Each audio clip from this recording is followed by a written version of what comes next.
गारा माइल सखी गरमी उदी हले हजार मरले बा भतार रत छितार धैले बाटे बोखार मरले बा भतार रत छितार धैले बाटे बोखार मरले बा भतार मरले बा भतार धैले बाटे बोखार ए सखी खुश बड़ी बानी हो ससुर काटिले जानी हो ढाकर भतर पौले बानी हो चुवता लहंगा से पानी हो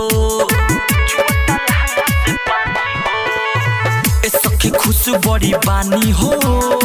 ससुर काटिले जानी हो ढाकर भतर पौले बानी हो चुवता लहंगा से पानी हो आइल खूब महजा सखी होते रहे वार पवार मरले बा भतार रत छितार धैले बाटे बोखार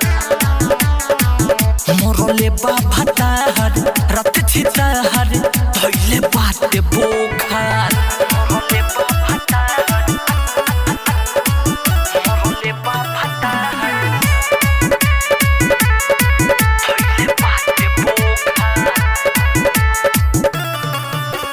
धनंजय चंदन हो 1200 बलम दन दन हो पाके हम ऐसन बलम हो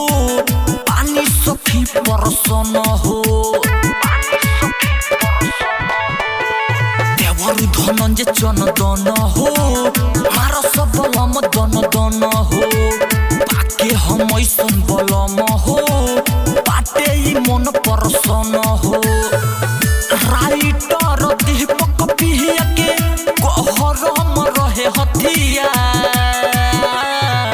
मरले बा भतार रत छितार धैले बाटे बोखार मरले बा भतार रत छितार